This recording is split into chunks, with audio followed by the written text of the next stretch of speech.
Unplugged Borders, brought to you by Smoda's Volcano Sauce.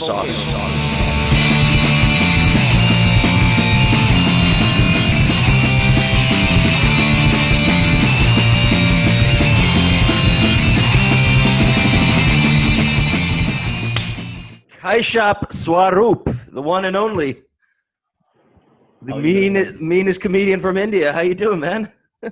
The nicest comedian. That's the reputation I have. Oh, is that? Well, not when you're killing, man, because that's what you did last time when you were in Reykjavik. Hey, thank you so much, Helgi. It was so much fun to perform. I never dreamt that I would be in Iceland someday doing stand-up. It was, I didn't even know Iceland had a scene. So it was crazy. I think it was one of the best cities I've visited in all of Europe to do stand-up, to be honest.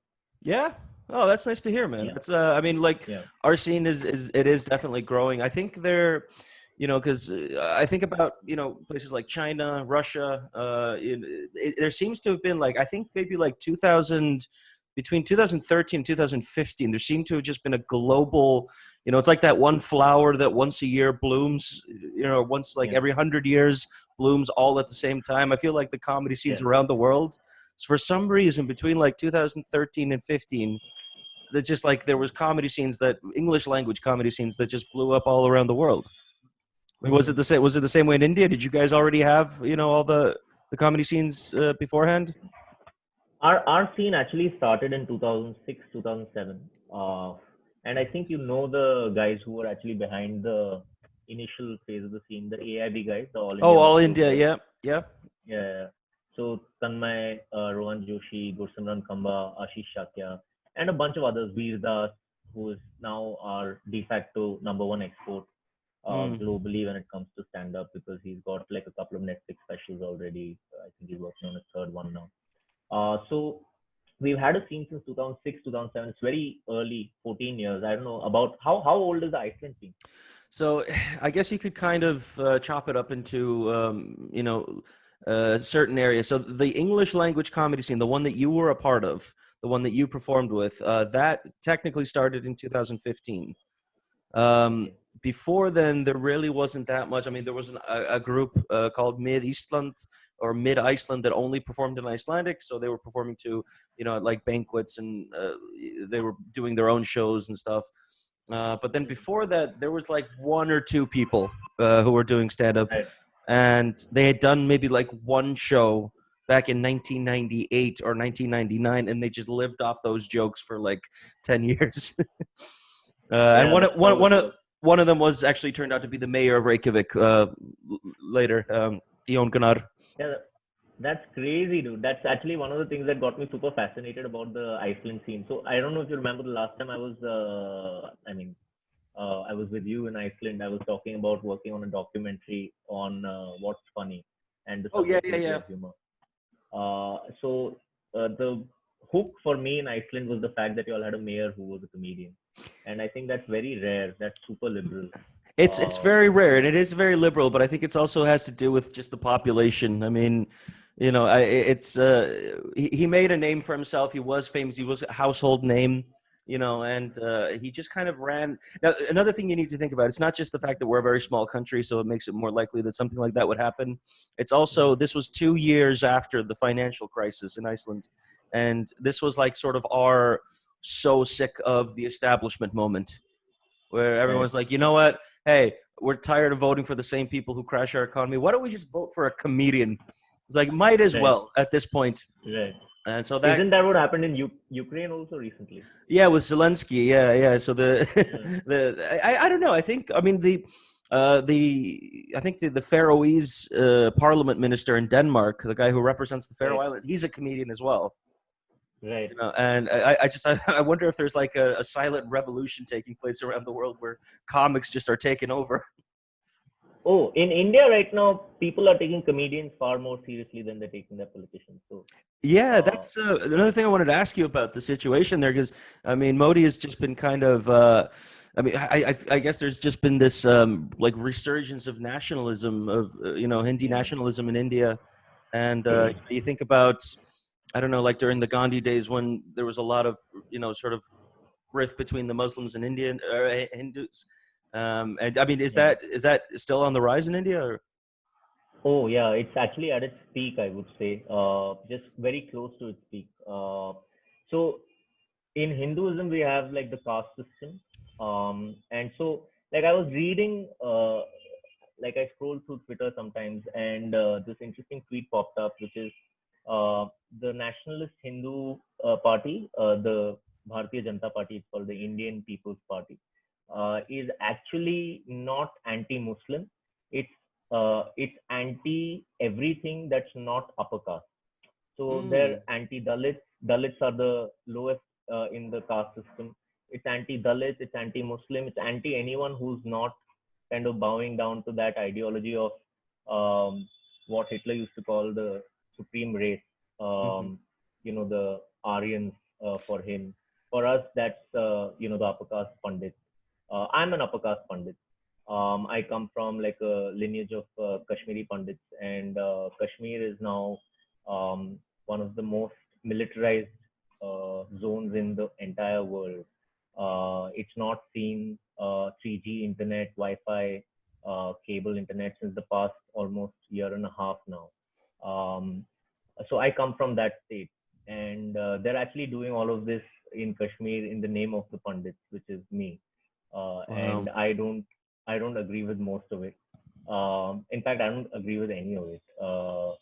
So it's a strange time to be alive in India because yeah, we are seeing fascist rule. We are seeing extreme barbaric torture of people who are not upper caste. Like 3 days ago, we've had a major news story hit the country, which was the rape of a Dalit woman in somewhere in UP. UP is Uttar Pradesh. It's our biggest state. It's the most populous state in the country. Some countries, I think it's got a population greater than all of America combined, North America. So it's a very populated country, and right now at the top of the ministerial hierarchy in UP, we've got a chief minister called Yogi Adityanath, and he is like this saffronized um, religious cult leader of sorts, and he's been elected into the local parliament over there as the chief minister. And so under his rule, there's been a lot of fucked up shit that's happening, and they're silencing everything. They're like blacking out internet. Wow. They're ensuring that none of this news reaches the mainstream media, and they're actually hand in glove with the mainstream media to ensure that there are multiple distractions to play on primetime news. Like, for example, this Bollywood actor Sushant Singh Rajput, he's a very nice Bihari actor. Bihar is not Bollywood. Bollywood is Mm. Bombay, sometimes North Punjab. All of these guys come to these upper caste individuals. They come to Bollywood and they kind of make their names. But this guy came as like a nobody from. This guy came as a nobody from Bihar, a state that is very underpoverished, a very poor state, and Mm. he became like a big celebrity in India, and he killed himself a couple of months ago. And now they're playing politics around his death, saying uh, he died because of a boycott against these outsiders inside of this industry, and that's become headline news for the last 2 months. But none of the other stuff is hitting the mainstream news. Like this rape, for example, is just Yeah. about starting to affect the Indian conscience.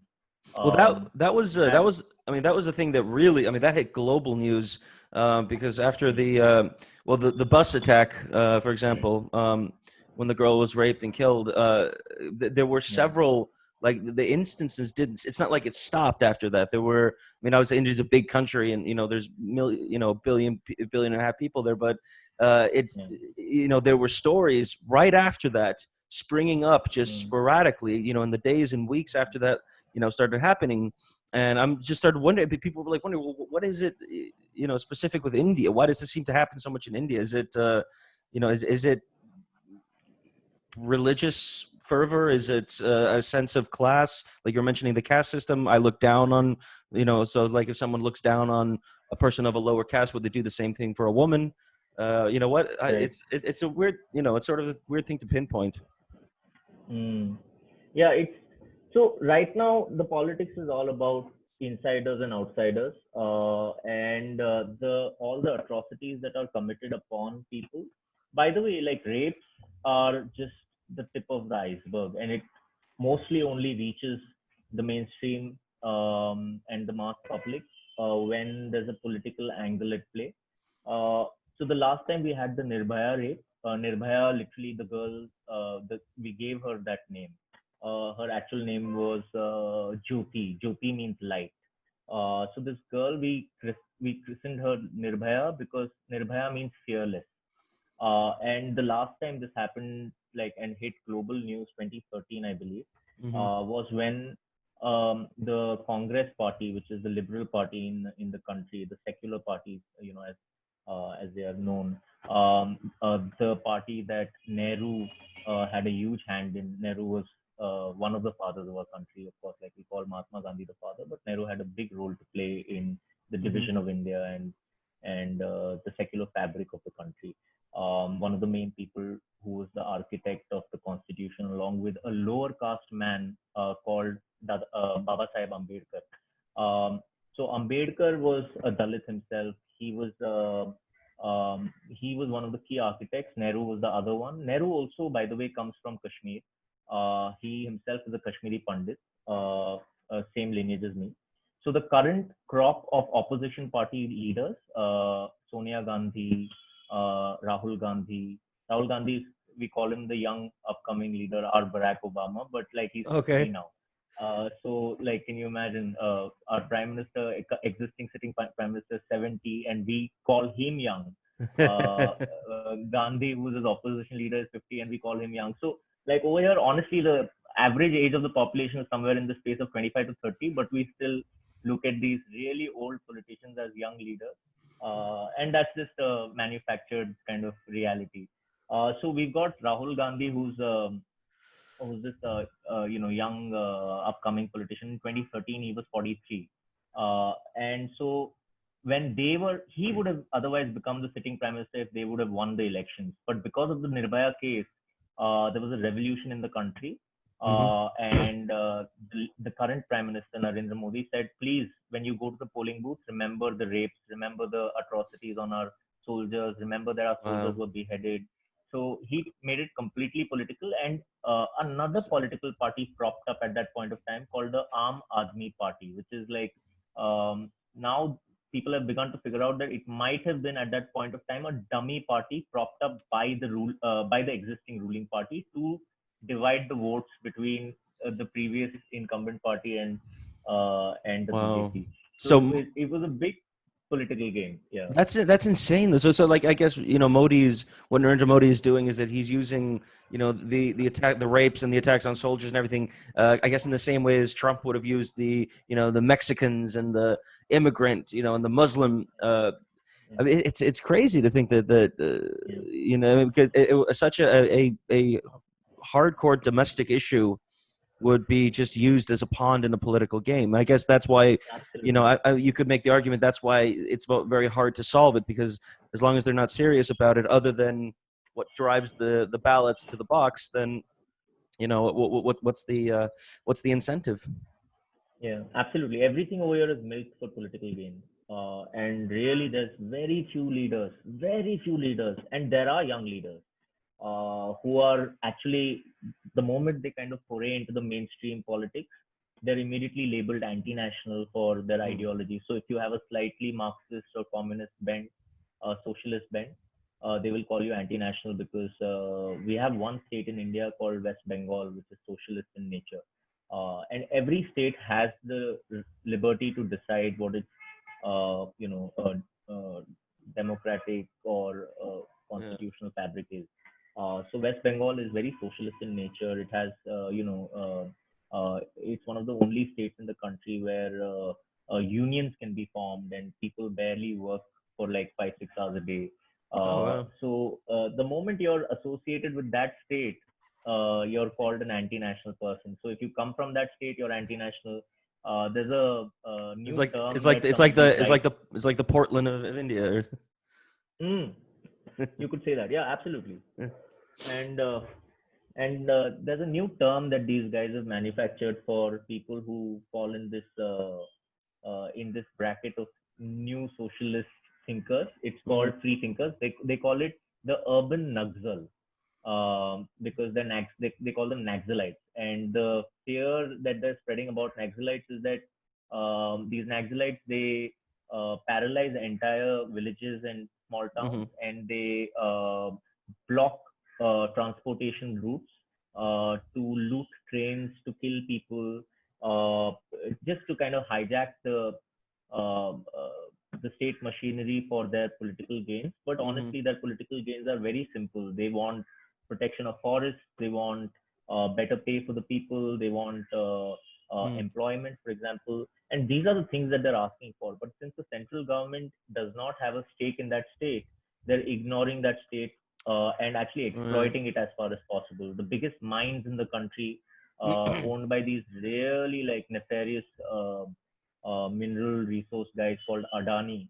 And if you read about Adani, you'll know that they're actually trying to fuck Australia now. So their Oh, reach has really? gone beyond our borders. Yeah, yeah. You'll if you just search for Wow. ADANI, you'll find out that there's court battles being fought in Australia to preserve their resources that are being That's mined by these. insane because I know like what I've been my background is China and Chinese, and I mostly focus on what Chinese mining companies have been doing in Australia and New Mm, Zealand.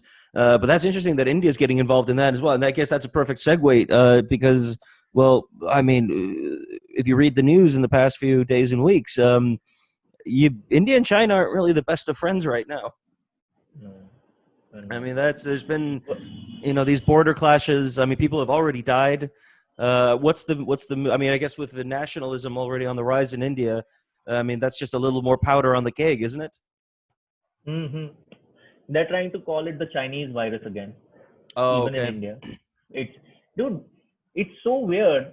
Like you say, there's a nationalist wave, hyper nationalist wave in India, but there's a hyper nationalist wave across the globe. You look at the Hmm. major economies, growing economies of the world, as Brazil. It has a right wing Yeah, kind of Bolsonaro. Yep. almost fascist Bolsonaro.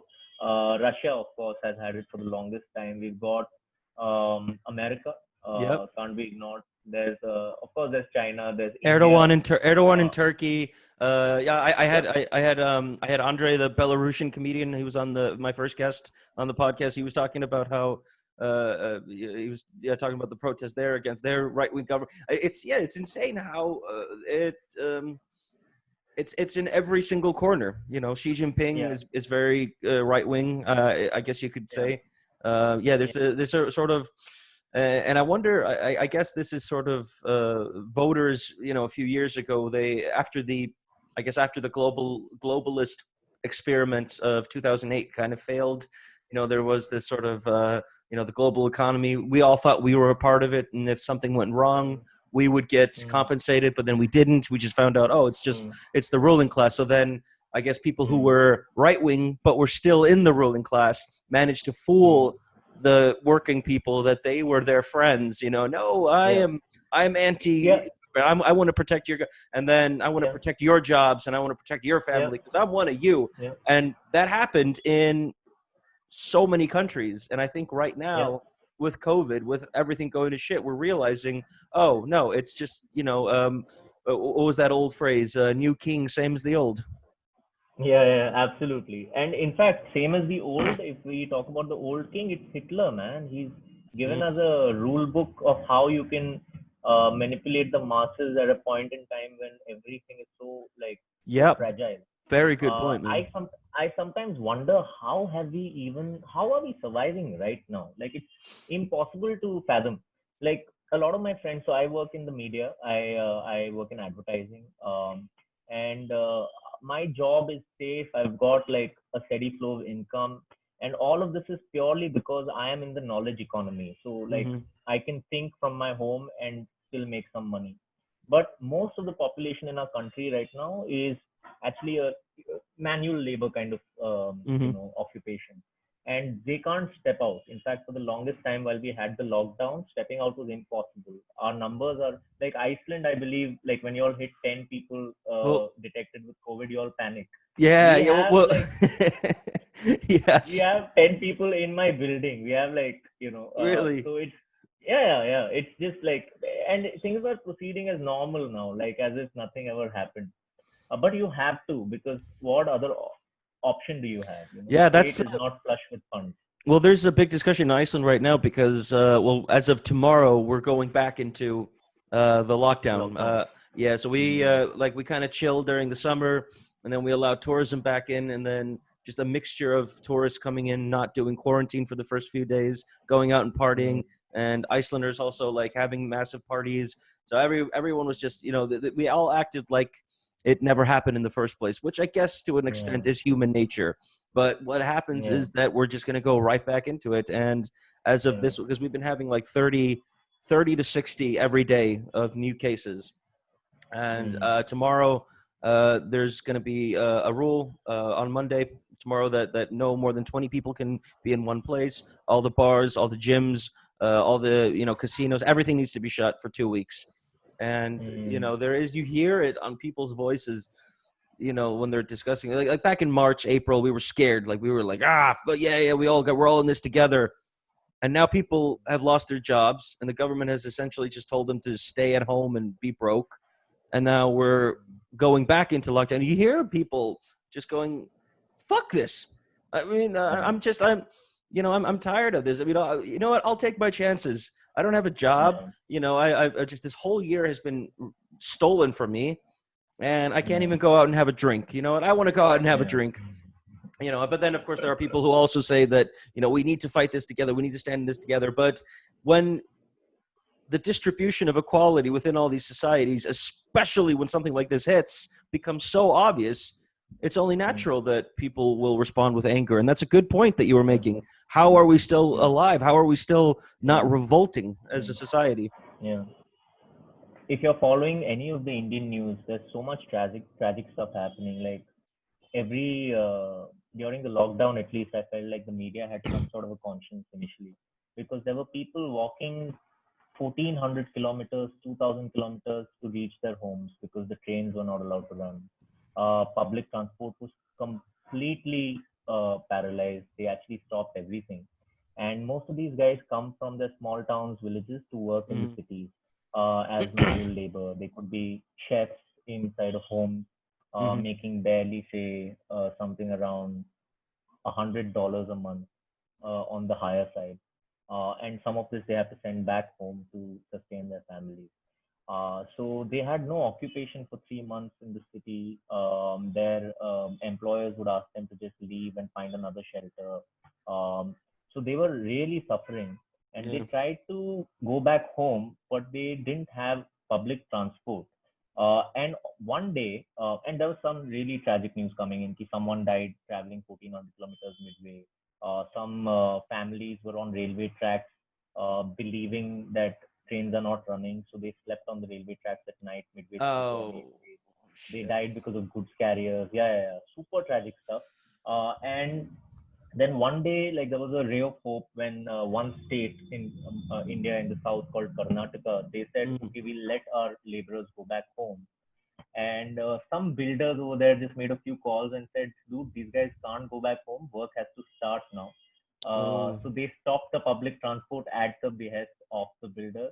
So that's how this how strong this nexus between politicians and the big, Dude, that is like cartoon. They're not even trying to hide that. That is just yeah, cartoonish. yeah, yeah, yeah, yeah, I yeah, mean, yeah, because India is, what's fascinating about it. It produces more movies than any other country in the world. yeah, It's got all this high tech, industry. People are very, very intelligent, very well educated.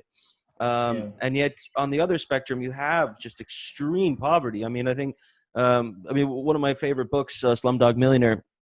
I was a huge fan of it before the movie came out because it really Mm, it illustrates, just how the class society, even you go to the cities. I'm guessing that the class society there isn't, they're like the untouchables, that sort of thing.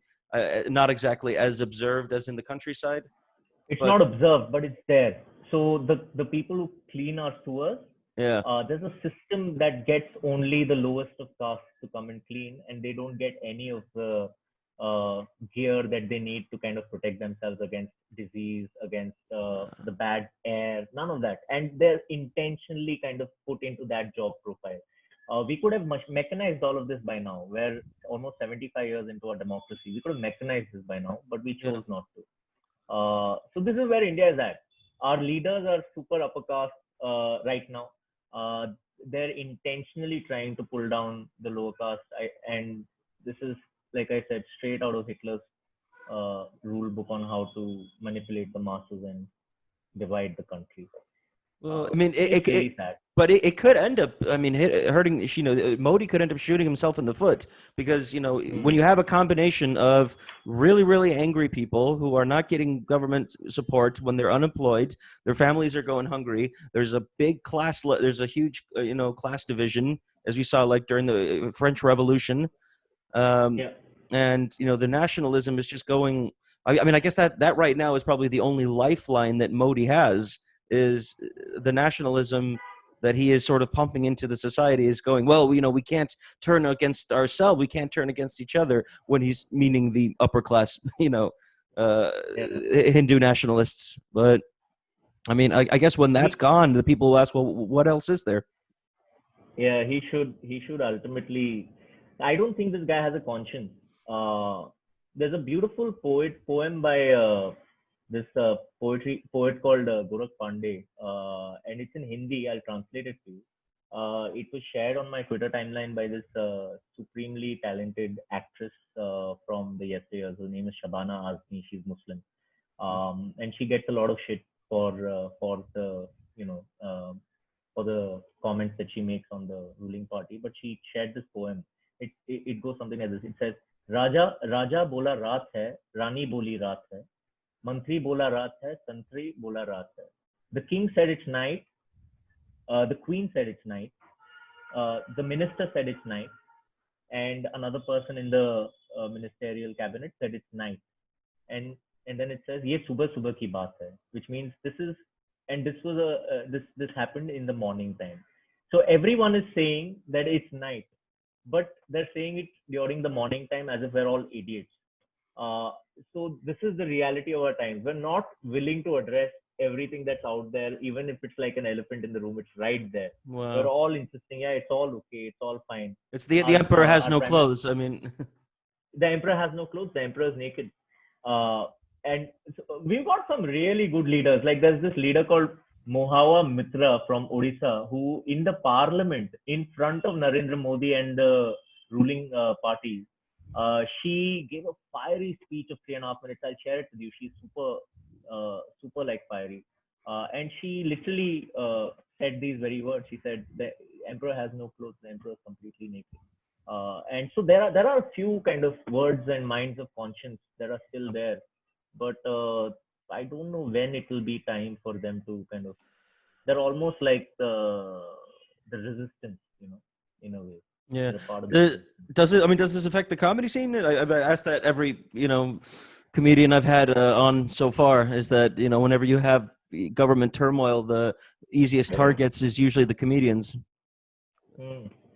Yeah, absolutely, dude. So, like I said, right now, if you go to any of the comedians' YouTube channels from India, you'll see someone or the other is trying to touch up on the reality of what is happening right now in the country in their own subversive ways or a very direct way.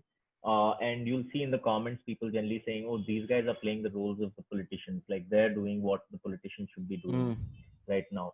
And that has a trade-off, and it's a very difficult trade-off to pick. So some of the biggest comedians in India choose to be apolitical, to not bring politics into there. Because the moment you start being political, like I work with brands, and I know how brands think.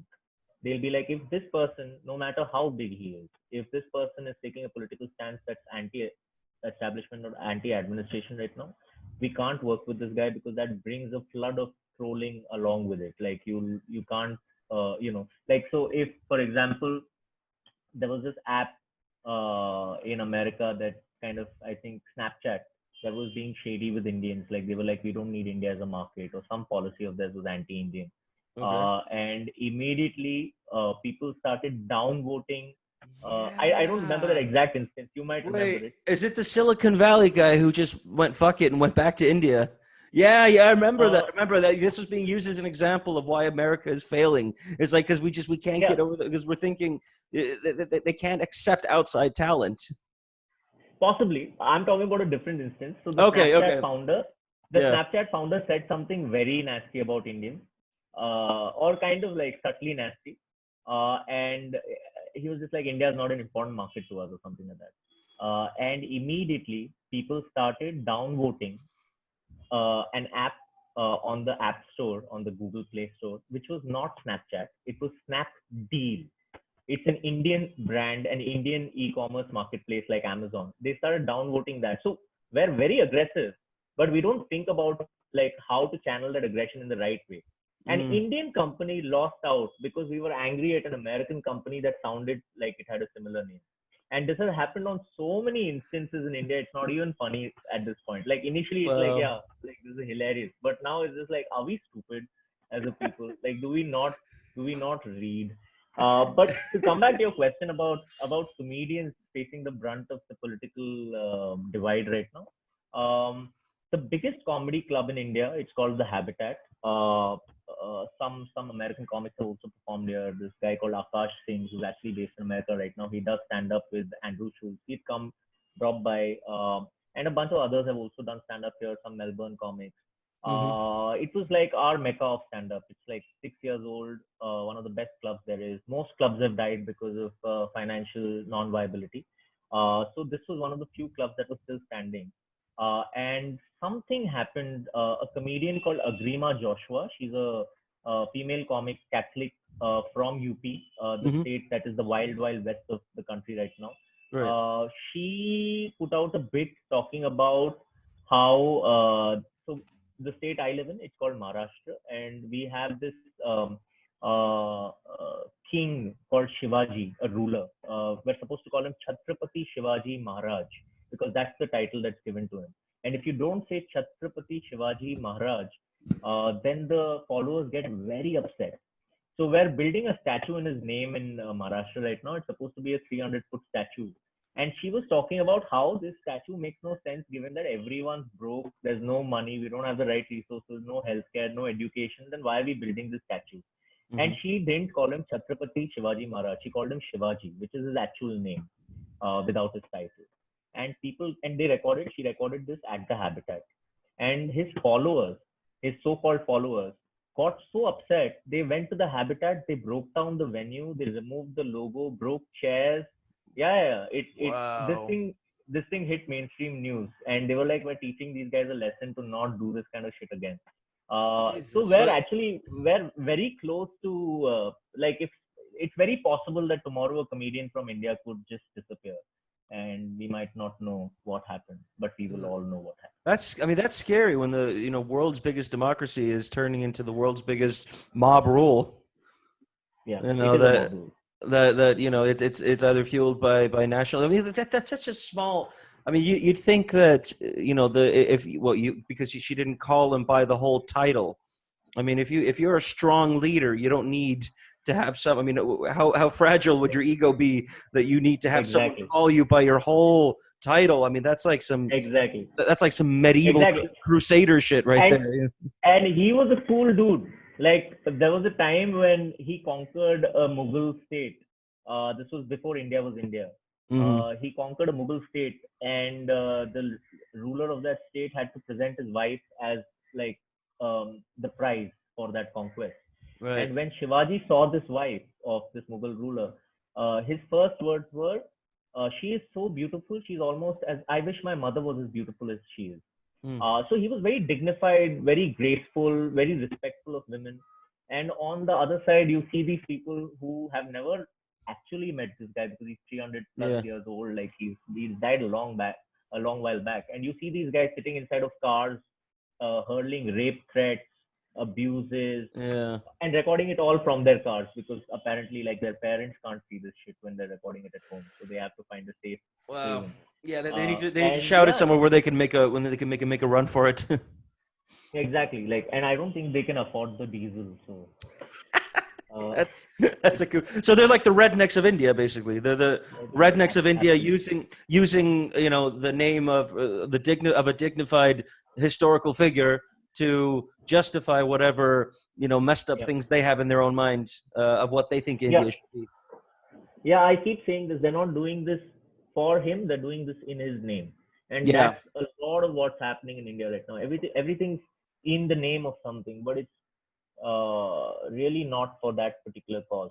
In fact, yeah. there's so many causes worth fighting for India right now, and we're all very distracted by the media and the leaders that we have.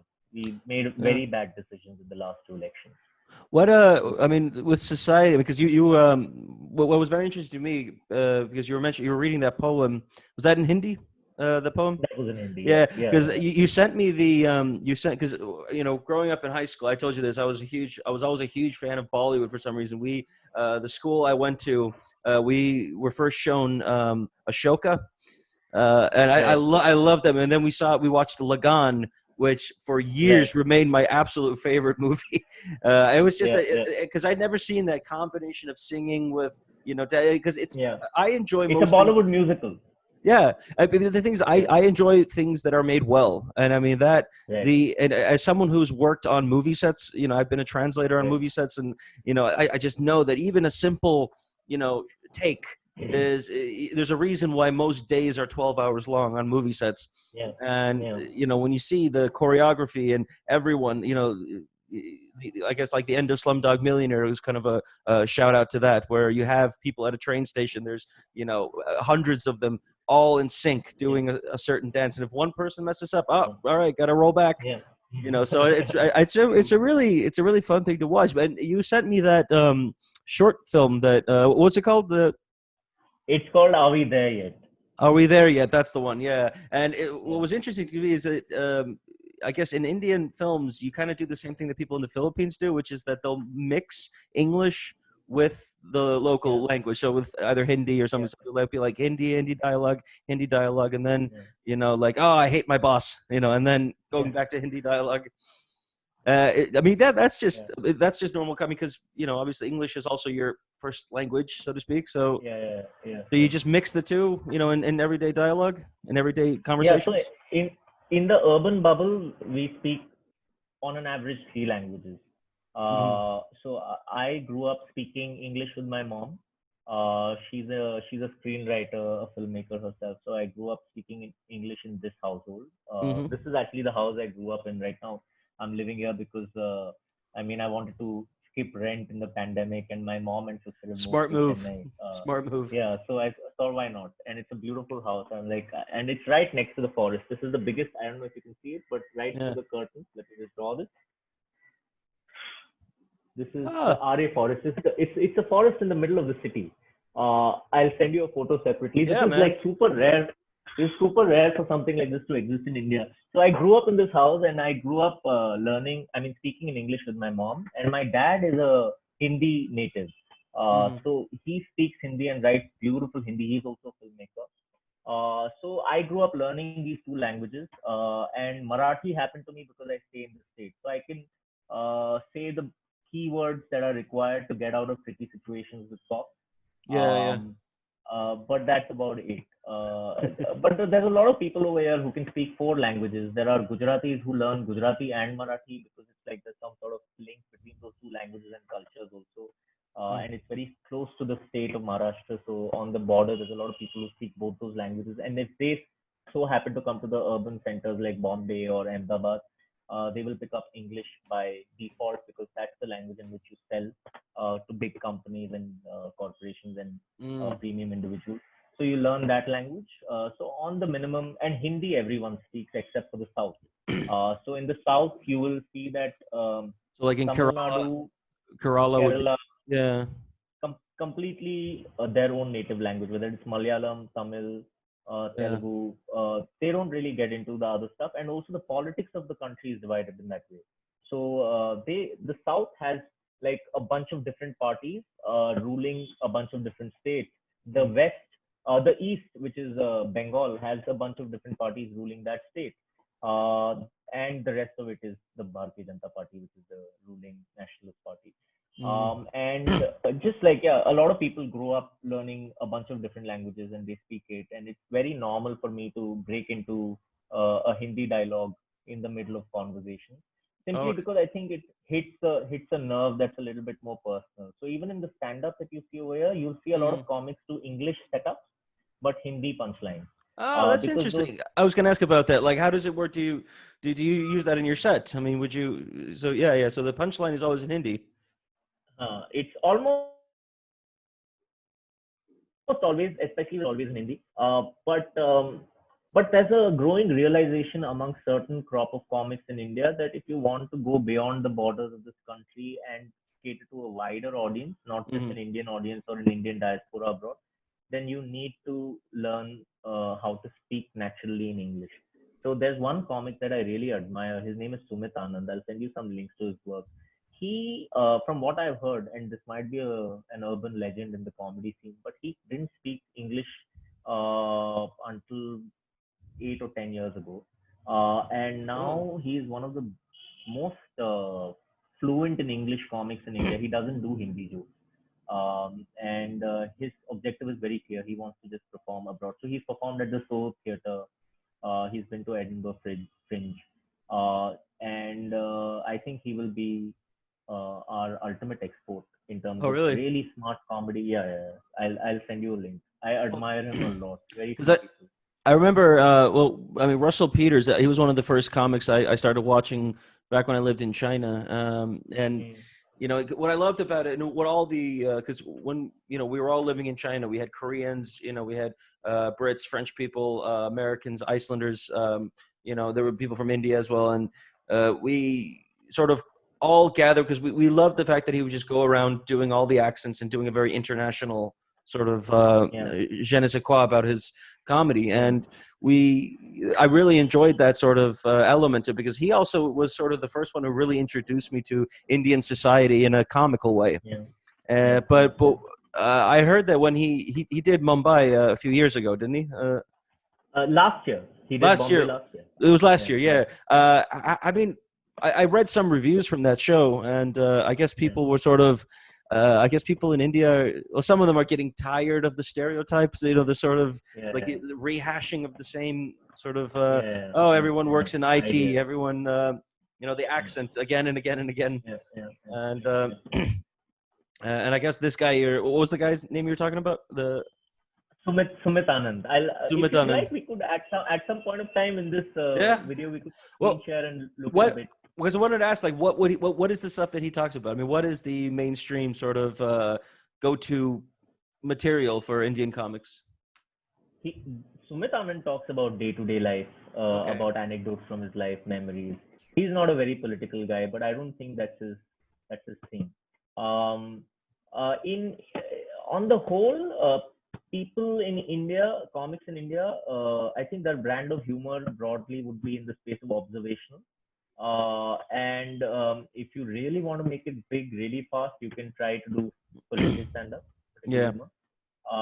But then that's a double-edged sword because the moment, like, we're super careful right now to not step on any toes, and it's a choice that the scene is making very consciously together Yeah. because it's not a good feeling to be on a WhatsApp group where another friend of yours is telling you that, dude, like, I'm getting rape threats. People are trying to find out where my house is. People are trying to file FIRs against me.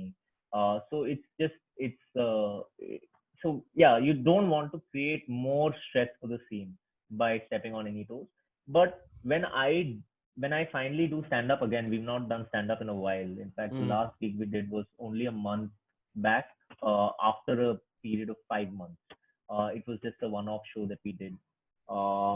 And no other stand-up has been happening over here. People are slowly starting to kind of plan shows, but nothing's Hmm. really happening. But when I do get back on the stage, these last 6 months, I don't know how it's been for you, but for me, since there was nothing happening and we were stuck at home, I was basically internalizing a lot of, like, what I want to do in life, what I want to talk about on Yeah. stage, what is my perspective on things, and I've realized there's no point in being alive in a time that is so polarized, Hmm. in a time when people are so much on the edge because of reasons that should not affect them. Yeah. Like, for example, something that happened somewhere in one part of the country, that might just be a one-off. For example, the Nationalist Party was trying to spread the news in the country that the Muslims who have visited a particular Muslim shrine in the north during the lockdown and have been traveling across the country are the major transmitters of the coronavirus. This is one Oh thing that wow. they were trying to, and so there was a lot of fear in most Indian minds. Ki, is that fruit seller who is a Muslim going to spit on my fruit before giving it to me? So Oh an yeah. Yeah. inconsequential thing that happened somewhere became the main thing that people were thinking about. So I've just begun to realize that I want to call out this bullshit ultimately. Like I want to talk about the fact that the world is not as fucked as we think it is. Yep. On one level, it is fucked in another sense. Ki the economy is going down. A lot of bad things are happening, but that's not. I'm not a business person, so I really don't Yeah. care about that. So I or an economist, but what I do care about is the fact that we're getting distracted by a lot of things and we're forgetting what our priorities in life are. And this is where I think it's been a major change for me. Otherwise, if you know my humor, then you know I do silly jokes. I do jokes on Yeah. drugs. Yeah. I do jokes about my family, and they're all good. Like that's the first thing that a comedian would do when he steps on stage is talk about himself in a very personal way. Yeah. But now it's more about can I talk about things that affect other people also? You know? Well, I mean, that's a great point because I think this has been one of the major global problems is that we take, this is why Twitter is a cancer more or less on the world societies because we read a story, some person gets attacked by a gang of something, whether it's Yeah, immigrants, a group of immigrants attack someone, and then, this like something happens maybe in somewhere in London, yeah, a person of color attacks someone who's white, yeah, and then yeah, people who are kind of on the spectrum of maybe not liking people of color anyway. They'll go, oh, yeah. I told you this is how these people are, and then they put Confirmation bias. yeah, confirm exactly. It's self-fulfilling prophecy. You've already been because you basically what you've done is you've found the one spot of the internet that would confirm with what you already believe, and then that Yeah, becomes your whole worldview, and you just get yeah, angry and angry, and then you put yeah, that on yeah. Facebook or Twitter, and then a chain effect already happens, and it's too easy And the right weird now. thing is, Yeah. yeah. Sorry, go on, No, go I'm on. saying it's too easy because everyone's already pissed off anyway because they're broke and they're bored and they need someone to blame. So hey, why not blame that person Yeah, who that person is yeah, yeah, sharing? yeah, yeah. But the weird thing is, the moment you come face to face with these people, not through like a black screen, like your Hmm. mobile phone or a laptop, you realize, dude, they're just like you. They're not significantly different. They share almost identical problems. Yeah. And so like I used to be one of those guys who used to go on tweet storms hating on people because I feel like what they're saying does not align with what I think. Uh-huh. Like there's this one comedian in India, I think I can name him. His name is Daniel Fernandez. He's really good at what he does. And the entire Louis C.K. thing was happening a few years back Hmm. during the Me Too movement, and Daniel Fernandez is known to be a woke feminist Hmm. comedian. And I noticed that he didn't say anything about the CK episode. By the way, my thoughts on the CK episode have evolved completely in the last 2 years. But Yeah. at that point of time, I was like, dude, how could he? How could he do something like that? Yeah. And then I saw that Daniel Fernandez was not tweeting about that, but was instead tweeting about Bhangra songs or something like that. So I tweeted, I quoted his tweet on some Bhangra song, and I was like, woke feminist thought leader Daniel Fernandez talks about the Me Too issue, and the quote tweet literally had that Bhangra song. So, and then he called me, and I was in Germany at this point of time. I was in Berlin, and he tried to find my number. We had never spoken on face to face or even on phone. So You I got was under his literally skin. being a Wow. troll. I got under his skin. I was literally being a troll. He called me, and I was in Germany, and he's like, "Hi, is this Kashyap?" And I was like, "Yeah, this is Kashyap." He's like, "Hi, Kashyap. I don't think we met. I'm Daniel Fernandez. I saw your quote tweet about some tweet that I posted, and I just wanted to know what's up, man." So I was like, "Dude, I feel like since you're a thought leader, you should say something about this rather than like tweeting Bhangra songs." And he was like, "Dude, I completely understand what you're saying, but you got to understand, like, if I'm not in the right frame of mind." And if I'm going through my traumas in life right now, for me, like talking about something that might be traumatic to me also might trigger me. So I'm going through like a few therapy sessions right now, and I'm trying to figure out my life. So I hope you don't mind. I'm sorry if I let you down, but I hope you don't mind like me taking some space off of this, like, Well, that, I mean, look, that's a fair point, because I think one of the things that we need to start realizing is that we don't always need to have an opinion on everything. We live in this era, in this time where we have to confuse opinion with knowledge. Where the fact that just because I have a voice doesn't mean everyone needs to hear it. And I know how ironic that sounds on a podcast, but it's very, like I used to be there too. I remember when I first now this is back when I lived in China, because the internet's so restricted there. So when I got back to Iceland in 2015, I was back there for a year, and that's when I re-downloaded Twitter, and I re-downloaded all these apps that I couldn't use while I was in China, and I was just everything. I was, I remember I was live tweeting the presidential election or the debates for the primaries, and I was like, I have an opinion. I need to have an opinion, and I go back and read those tweets. I'm like, Jesus, man, just put a sock in it. It's like you don't have to. And also I was starting out in comedy. I wanted to make jokes about everything, but that's because I think that's the difference. If you're trying to be funny, if you're trying to use it as a platform to just kind of, because you don't know whether a joke is going to be funny or not until you try it out, and I guess, at an open mic night, the laughs are what confirm whether or not it's funny. If you're on Twitter, the likes will confirm whether or not it's funny. Yeah, true. But if you are just spouting out your opinion on everything, like it's it's like, I think this person needs to go away. I think this. You partake in cancel culture. Or even like you said, your friend Daniel Fernandez, like he has to since he is ascribing to this theory of thought, he needs to be ready with a statement. He needs to have a follow-up. He needs to have a follow-up every time something like that happens. But I don't know. Maybe we're evolving on that. Maybe people just are just kind of getting tired. I think that might be the next silent revolution, is that people will become more silent. Yeah, like the slow food revolution after the fast food revolution. Yeah, something like that. Yeah, that's true. Yeah, it's very possible. I mean, we're evolved. I really believe that the world is like super connected on some spiritual level. Like we are one big brain in a sense. And the internet is only enabling that. And of course, the way the internet is designed and the way different programs are designed will manipulate that to a certain extent. It can create divides, or it can like help benefit the masses together. But we've got all the infrastructure to kind of come together and do great things. But what we're ending up doing is something completely the opposite right now. And maybe the great things are happening, but they're not getting the attention that they need. Well, it's it's tribalism. I've mentioned this on the podcast before. Is that we are? Let me quickly call you out on that. Oh yeah, okay. If you say tribalism, it shows tribals in bad light, and tribals are actually some of the most evolved communities in India. Like they have their own set of processes. They like, for example, they say it's very possible that the Indus Valley civilization was basically a bunch of tribes that came together and built those great like sewers and water networks and things like that. So tribalism itself is a word that needs to. I've heard this so many times. Yeah. Well, what would be the substitute? Because I do love that word, because barbarism. What was it?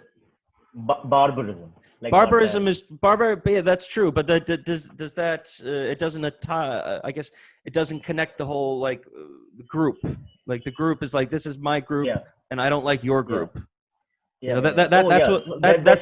That's what I mean by tribalism. Not that the tribe can't come together and do something good. You're right. But the word was designed by some white person who saw a tribe and said, "This is tribal in nature. Let's use this."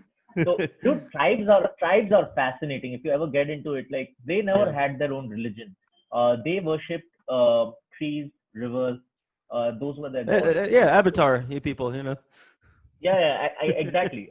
And so, and we came in the modern civilization, the Yeah. industrial civilization. We came into their territories, took their land, took their resources, Right. and we start calling them tribal, uh, in almost a bad sense of the term.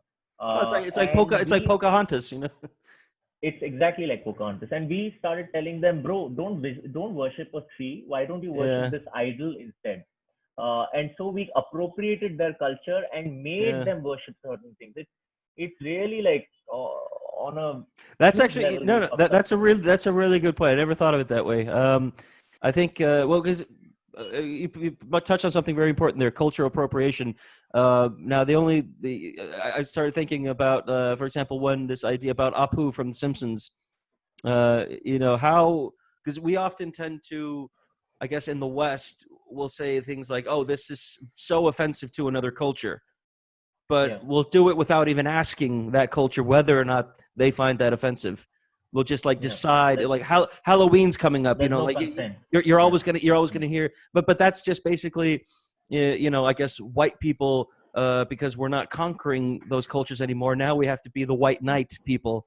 We'll say yeah, like, oh no, we yeah, have to defend these marginalized communities and these where Halloween is the perfect example. We sort of have to decide what is okay and what is not okay to wear on Halloween because it might offend these yeah, cultures. But like, well, okay, fair enough. I see where you're coming from, but have you asked them whether or not they're offended by that costume, or yeah, yeah.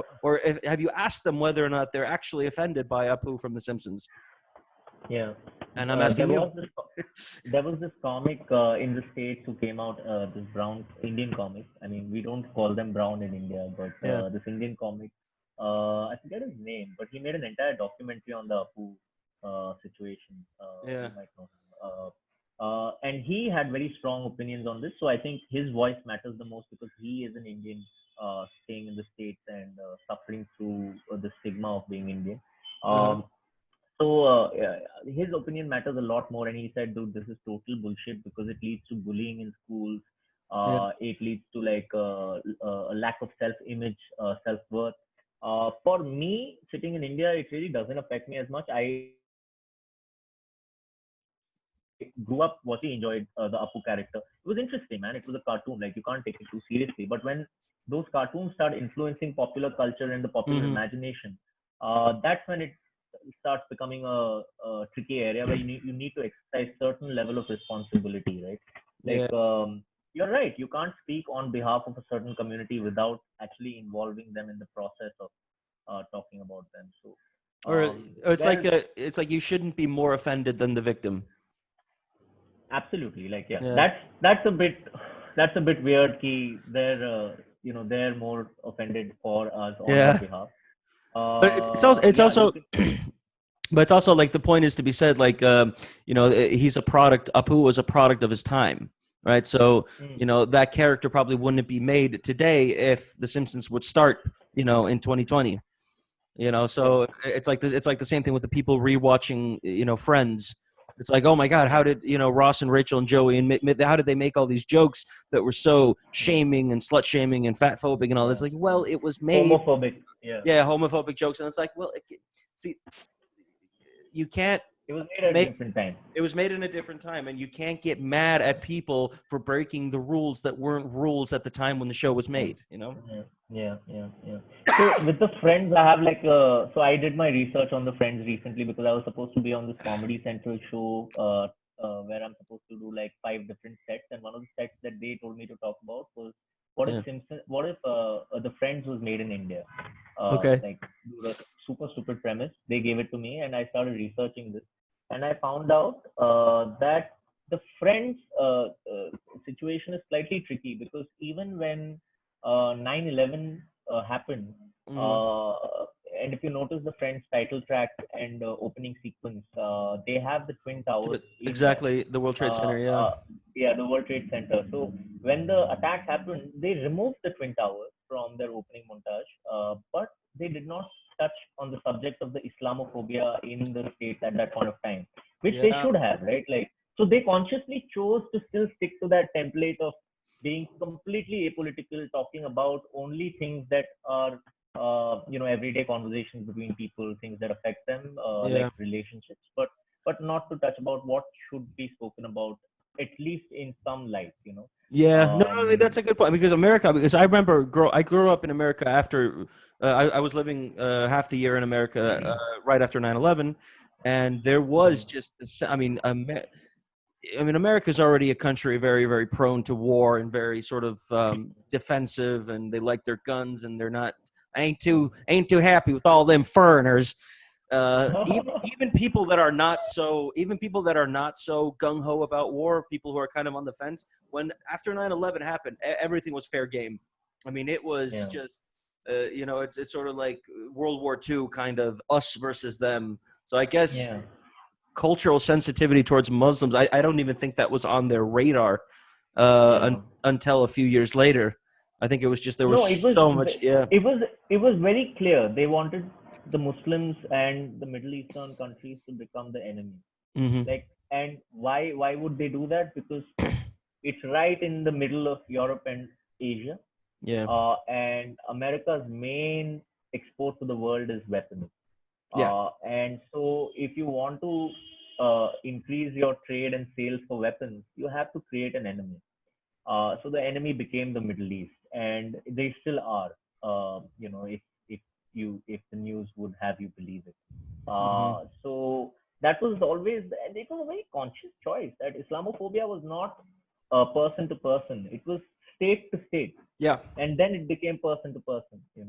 Well, yeah, I guess this is, that's a sort of you guys in India know that evolution as well. India is divided with Pakistan, 1947, right? It becomes state to state. And then when the, people have to move between the borders, then it becomes person to person. Yeah. So it's a very easy sort of trickle. I guess that's the only thing in politics and economics that does trickle down is animosity. Yeah.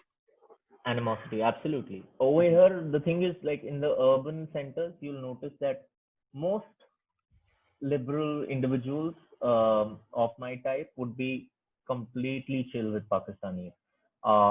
They're supremely talented, extremely good looking, very gifted in the arts. And I'm sure like there's a lot about them that we don't know in terms of like their contribution to the world. The manifesto that is being shared by our leaders is that these are the enemies, right? And so it's.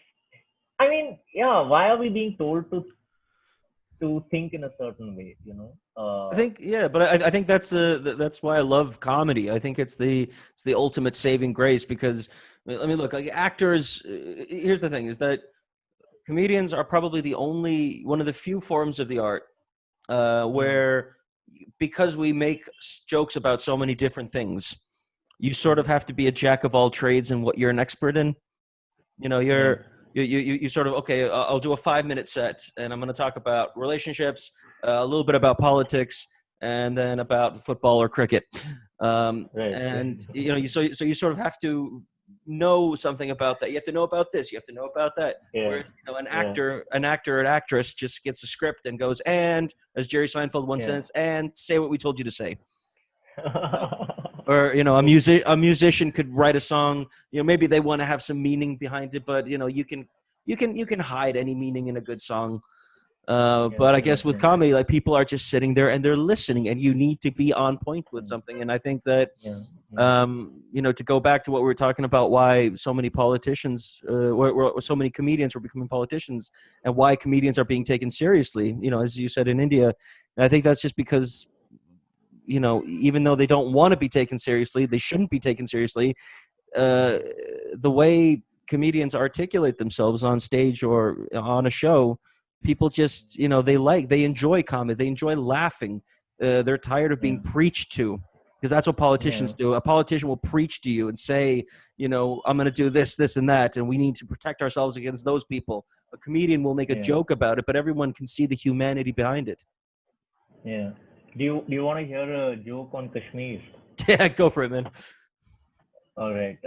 So look, I don't even know if this comes out, if anyone will see it, but if any Indian folks watch this, especially in the political parties, I'm fucked. So the joke goes something like this. I feel for Kashmir because they haven't had internet for the last year and a half or so.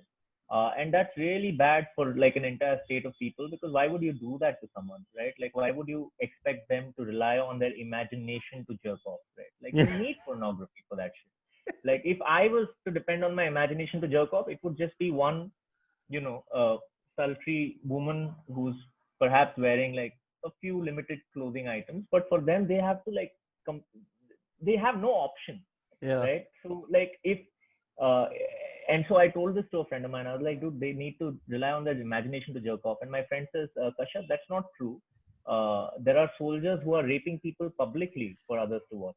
Jesus, And man. I was like, Rahul, you can't say that. He's like, dude, but they're doing a service to society. Salute to our soldiers. So this, so this is like, but it's true. In Kashmir, Yeah. the rapes at the hands of soldiers go completely unreported, and it's used as a political kind of tool to suppress Mm-hmm. the masses. And there's nobody talking about it because it Mm-hmm. never reaches the mainstream. So this is the kind of stuff that I want to do, Yeah. hopefully without being killed. Yeah. Yeah. No, I mean, that's, I guess, every country needs that right now. I mean, and I'm so happy to be, that I was talking with, I was talking with Andre in Belarus. I was talking with Ali Weinstein in Russia. I'm going to be having an American on pretty soon, because this just seems to be the only, without sounding like comedy is going to save the world. Um, it kind of is, because Mm, people are just a good example is uh, so the Balkans, Yugoslavia.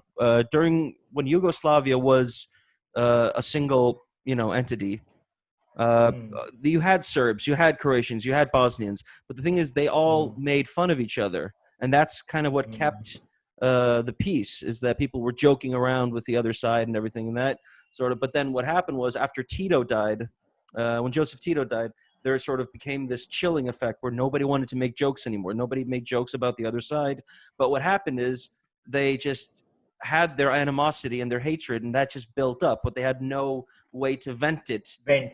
through Right, comedy and like joking around and stuff. And it right. turns out that was, I mean, it was a lot of other geopolitical factors, but that was one big thing that, unified Mm, everyone, is that they just made fun of one another. And it was sort of a gentle ribbing, like friends do with each other. mm, And then yeah, when, it gets to the point where, that added with the geopolitics of everything, and then people just end up going to war. yeah, yeah. That's true. You need a vent, and Yeah. all arts are a vent, not just stand up. Yeah. Um, and but we have that kind of added responsibility of putting a record down of what happened when we were alive, Yeah. and if we don't talk about it, then 30 years later, like, people will look at our stuff and be like, wasn't there like a holocaust happening at that point of time? Why was Yeah. no one talking about it? uh, and it is happening in India right now. We are setting up concentration camps in the northeast for Muslims. What? Really? Like Entire, China's doing. Like yeah, yeah. There's an entire bill that's passed called the Citizenship Amendment Bill, which it's been passed because it was uh, CAB. Now it's become CAA. So the Oh, moment the bill is passed, it becomes. right. This is the bill. This is the bill that was introduced this year about removing citizenship from. Yeah, Wow. yeah, So yeah. okay. So take me through that. What's going to happen when that passes? So so what happens is, they're trying to like calm the Muslims down, saying no, it's not for Muslims. It's something only for outsiders who entered the country. But the Mm-hmm. rules are really vague. And from what I've heard, a lot of people have found that their names were missing from the list that would be passed for citizenship. And a lot of people don't have their documentation. They don't have ancestral property. Mm-hmm. So there's very few ways to prove that they are actually from this country and they've been living here for a while. So you can eliminate all these guys, and the first way to do it would be to send them to concentration camps and get them to do hard labor. So these camps have already been set up in some parts of the country. In Assam, they're trying to set it up in like 200 kilometers from my house in Bombay. So it's all in the works, and people have been protesting. I was a part of these protests also. And now the leadership is kind of shaking, and they're like, okay, maybe it's not the best time. but Mhm. this was before the pandemic. So now that the pandemic has happened, there's a lot of shady shit happening. They've started putting some Muslim leaders in jails, um, even non-political leaders, just like leaders who've been voicing their concerns about certain issues. Mhm. Even those Muslims have been put into jail without informing their families in very bad conditions. So yeah, it's it is like it's a really bad time. But then through these bad times, hopefully we get Mm. uh, some good art, Yeah. which is what happened with the Jews during the Holocaust. They found that the best way to deal with this stressful situation is to joke about it. And Yeah. if you've seen Life is Beautiful, you will know that you know what a big tool humor is to survive tough times. Yeah. Well, I mean, hopefully, I mean, it's not going to get to that point. I mean, I hope that. I guess one of the good things is that listening to all these people mention, history, mention Hitler, mention the past, and how we cannot repeat that. People say, "Well, that's hyperbole. It's not going to happen." But I think it's the reason that we are, or like the fact that we are mentioning it like this is probably a good failsafe to Mm, make sure that it actually doesn't happen again. I mean, yes, it does. It is yeah. happening in China right now. It has been happening in Yemen with the war from Saudi Arabia. It is definitely happening in areas around the world, but I think just to make sure that it doesn't happen on a massive global scale, whether Mm, it be concentration camps or a civil war or just complete civil unrest, I think that's I mean, who knows, man? This could all be speculative. This could all just be that uh, like the summer of 1968, where everybody hated each other, and there was like riots around the world, and everyone thought this was the end. But then next year they had the summer of love, 1969. Because then it was Woodstock and drugs, and everyone was just having a good time. So yeah. it could be the Yeah. 2021 because of how bad 2020 has been. It could be the 2021, assuming we get a vaccine and we start traveling again, that we sort of, the pendulum swing goes from all this hatred to going, well, hold on. Maybe we're not Mm, that different. yeah. Yeah. Maybe it's just cyclical. Maybe it's like a season and it comes and goes. Yeah. Uh, But yeah. we'll But get a I'm lot of, not feeling. you're not feeling it? I'm not feeling too positive right now No. about where the world is going. But yeah, hey, we've still got stand up. So I That's think true. That's true. And I think as long as we have that, and as long as we have some way to vent, we'll yeah, maintain our relevance, and who knows, yeah, maybe that'll be the one the solution to it all. So yeah, yeah, that's my sort of positive fantasy, is that we come out on top, and you know. But I don't know. I think I'm positive. But that's because I live in an isolated country where everyone looks like me, and there's a very sort of there's no, the only fighting we do is on a Facebook message board. I yeah. guess And you've got magic in the skies every night, man. that's Like, true, man. I was so happy that what? you got to see that. 'Cause I remember you'd been on the tours and everything, and you hadn't seen it, and then we were just in the Yeah, green room, and I stepped outside and I yeah, looked up and went, "Kashyap, get out here, man, get out here!" And it was just such. It was like it was made to be. I think that was the one time I yeah, was. Iceland's not very religious, but I think that was the one time I kind of, got like that spiritual thing to me. I was like, yeah, the guest is here, and I need to show them this. It's like they came out just for you, because they usually don't I come like had that in the city. I had goosebumps all of that night. I was just so happy, and I felt so blessed that Yeah. I got to witness something that magical, because they're saying, like, given how the climate is changing and how our electromagnetic fields might be affected because of all of this, we might Mm. not get to see the northern lights for much longer. I didn't want to miss this opportunity, so it was Yeah. just, and to do stand up in Iceland at the same time, it was something magical. Well, Helgi, I will never forget that evening. no, Just that and was a and it very fun evening. That was, and I think, like, I don't know, I guess we talked about how I really wanted to go to India. That's like the one big country I still have left in Asia, and I think that we were talking about this before the pandemic. About I think that will be, because that's the next thing. That's I really want to go to India. I've been really yeah jealous of all these comedians who've gone there and said that, I remember Bill Burr said he had a great time there. Russell Peters had a good time. All the it's because I like intelligent audiences, and from what I've seen, stand up wise and clips from Indian shows, is that the audience is very, very intelligent, and I think they're good. It's a good crowd. Yeah, it's a fun crowd too, and I think I don't know. I have a feeling I'm going to have a similar time as you did in Iceland as I will in India. But you need to come fast. I think starting Jan, hopefully things open up and things are not too risky. But I mean, who knows? But if you're here, we're gonna make a good time out of it. I'll take some time. I'll tour with you. I would love to, man. I love that. Kashyap, it's been so fun to see you, man. I just, like I said, I wish you the best of luck. Just, stay healthy, stay safe. Let's be in touch, man. Let's be in touch. It's been a lot of fun. Give my best to all the Indian comics in your family, and we'll work something out in terms of travel soon, all right?